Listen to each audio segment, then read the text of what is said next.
People knew because of the music that I liked that I would like it. I just said, I'm not going to listen to it because it's so popular mainstream. That's an insane thing to say about this band. And emo scene and the indie scene Was during it? that they were on NPR. They were debuted on NPR. You're right. I forgot about mainstream music breaking NPR. Remember, of course, I where said I go for during- all of my band recommendations in 2014. I check NPR. Who are they listening to? All things considered. All things considered.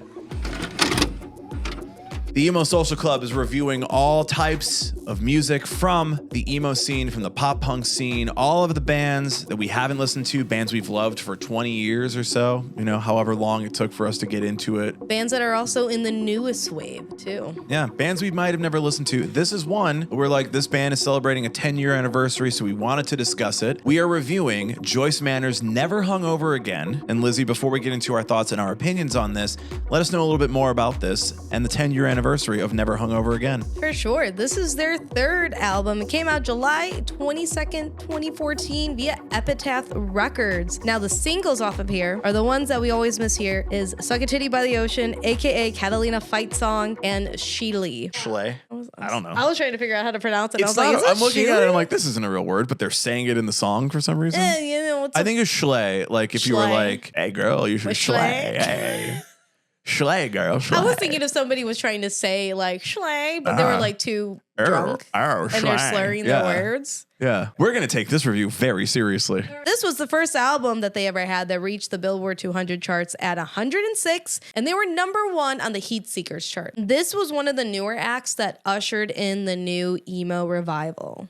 Okay. Not only did they tour with Brand New, they also toured with the Mitski and Modern Baseball. Modern Baseball tracks. Yeah. Mitski's a little bit, she's also That's very interesting. sad. She's very sad. Okay. It kind of tracks in that way. Works. So when they were originally making this album, they wanted to move away from that more pop punky sound. So this is kind of what we ended up with something that's more new emo and punk filled. Yeah, it's got that sort of like indie, like raw, underproduced vibe to it. More emotive than like songwriting. You're like, I want to feel something on this record. I don't want to write like a pretty song. I just want to get down and dirty and write to the feelings. And we get it. Yeah, I get it. What was also a standout thing here is that the label owner of Epitaph, Brett Gurwitz, actually approached Joyce Manor and said, I need to sign you. That's interesting. Crazy. And they're actually credited with the label's resurgence. Epitaph had so many gigantic bands on it, so that's very, very interesting. I mean, if you do look at the time, though, with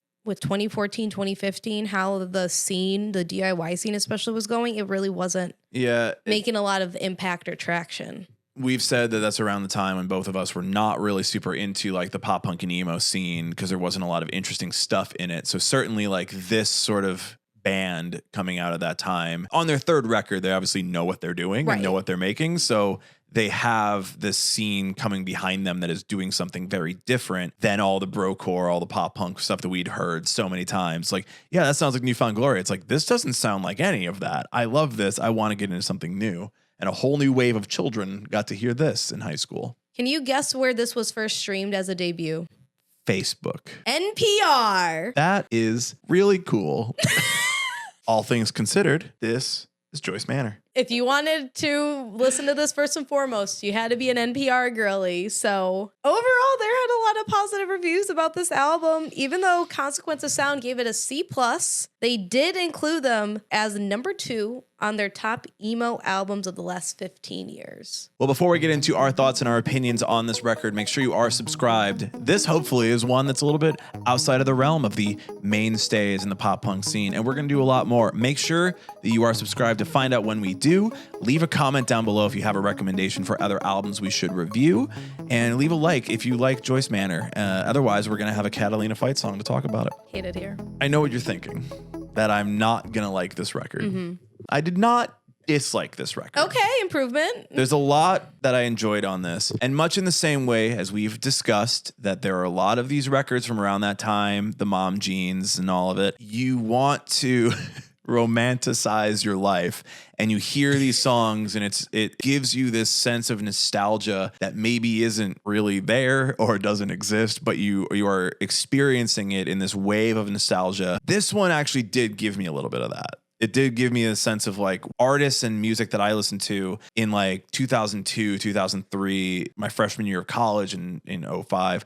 Yes, I'm old. I was brought back to a lot of those moments that I think that you reference on a lot of the other ones, like Mom Jeans and all that. So I was hearing it in this. Definitely don't love all the rawness of it. Okay. Would like something that's a little bit more produced and a little bit more vocally there. But there is a lot here that I did actually appreciate in the fact that it is so raw and it is so emotive. I did like Catalina Fight Song, but I also liked a song like Heart Tattoo that is very simple and very dumb and very childish. It's doing it in a way where it's like, yes, we know it's dumb and childish. That's the point. And I enjoyed just that it was that. There was no pretension with it. I think a lot of bands like this can sound very pretentious and create the sense of like, we're not like these other bands that are doing pop punk and all that, even though we're in that scene. We're not doing that dumb shit. We're doing this cool thing. And it's like, this cool thing sounds awful. With Heart Tattoo, this was their Blink-182 song. This was what they set out to do originally. And I mean, you can hear pretty clearly. Oh, it's there. It sounds like Aliens exists at first off. Yeah, Joyce Manor doesn't strike me as a band that really takes themselves that seriously. This record is 20 minutes long. Like Great, they clearly fantastic. Are getting in and out. And I love that. I appreciated that very much. This review is probably going to be longer than the album itself. But I certainly appreciated that they are writing songs that they're not taking it super seriously. They're getting in, they're getting out.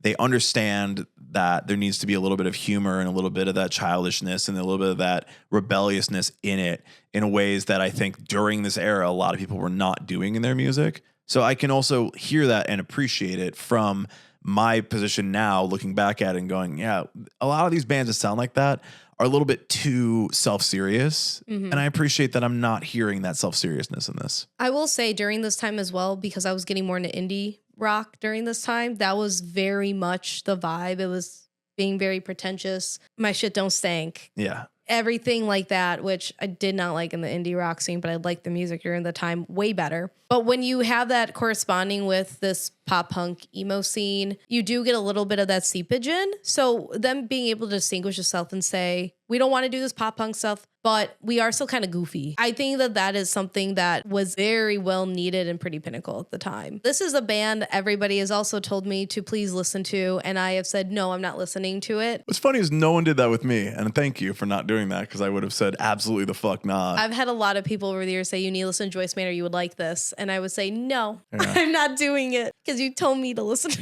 it. See, for me, it wouldn't even be that sort of like, my dad said to listen to Joyce Manor, and I'm not going to do what my dad tells me. It's like, no, you know I'm not going to fucking like that. Don't tell me to listen to it. No, people knew because of the music that I liked that I would like it. I just said, I'm not going to listen to it because it's so popular mainstream. That's an insane thing to say about this band. And emo scene and the indie scene during that time. They were on NPR. They were debuted on NPR. You're right. I forgot about mainstream music breaking NPR. Remember, of course, where I go for all of my band recommendations in 2014. I check NPR. Who are they listening to? All things considered. All things considered. And then I listened to this and I said, oh, God damn it, they were right. Of course you were going to like this. I know. I started it and I said, man. This is so fucking good. I'm not letting everyone who has told me this over the years, I'm not letting you know that you were right. I'm just late to the game. You don't get me. You'll never catch me slipping. Anyway, this was a great album. I love how raw it is, how quick, fun this type of musical style is. It also just reminds me, it's very punk. It's short, to the point. What more can you want? Production. It's there. Yeah.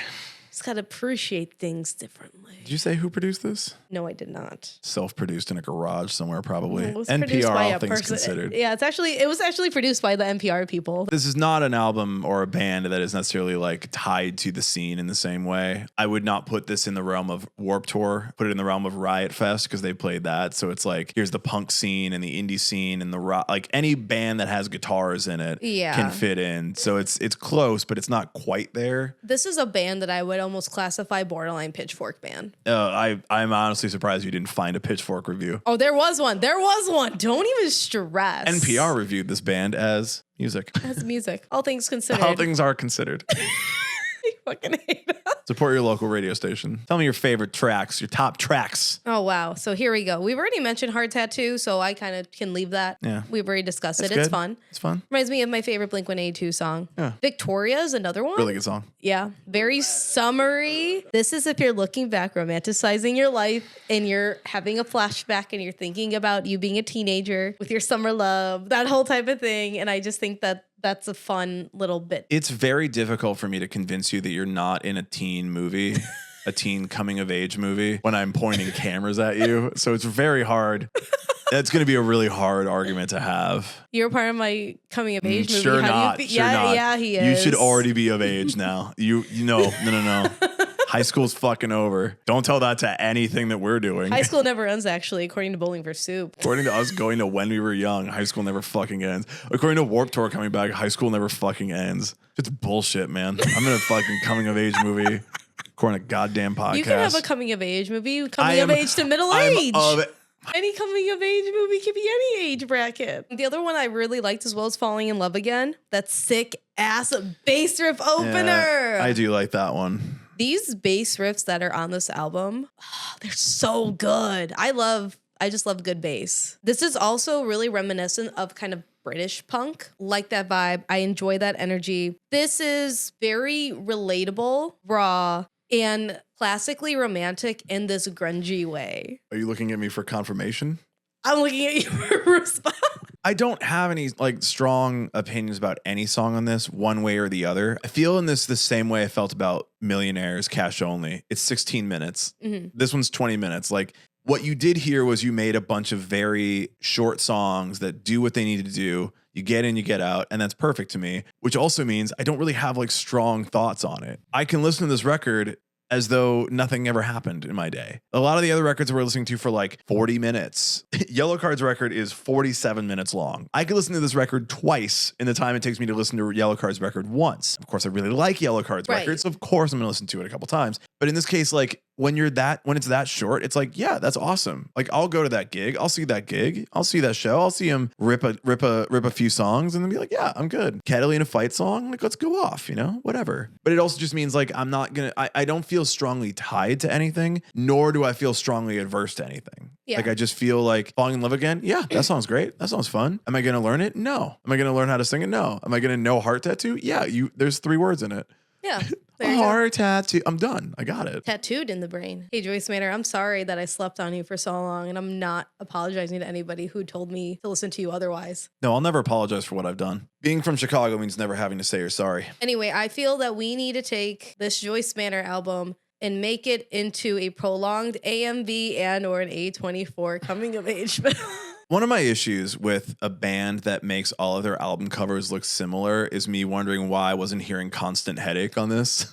I was waiting for it, and then I looked back and I said, "Oh wait, this is a completely different album." Never. Yeah, mind. that's not their fault because like I like their visual symmetry on their records, but I was confused because that's the only song I know by them, and that song bangs really hard. So I was surprised I didn't hear it, and then I was like, "Wait, that's a different album." They just have very similar album covers on all their albums. So for you on the visual symmetry that you have going on, I hope to hear Constant Headache if I ever see you live, which I'm sure I will. It might be your fan favorite. I don't really have any strong opinions one way or the other on this one. It's great, but it's also like not something I want to listen to all the time. But I really liked it. I'm, if anything, just surprised that you did enjoy it thoroughly enough. I figured maybe with like the length. Dude, you do something in 20 minutes, I'm gonna like it. Oh, I figured that at the very least. But I was listening to the vocals. I said, Brian may not like this. This is not his vibe. The vocals are better on this than something like Mom Jeans. It's very strange in this batch of albums we did, listening to 2 that we've listened to for the entire time they've existed, and then 2 we're listening to the first time.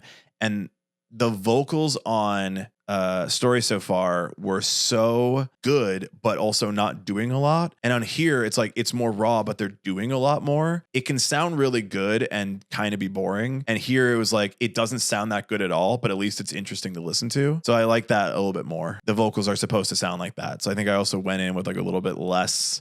Yeah. It definitely took me till after Christmas Card to start enjoying this at all, though. Needed to get through that one a little bit before I got to something that I liked, because it was just a little bit too much like, oh, good. Hey, you like turn that off and slide it back across the table like, hey. That was great, man.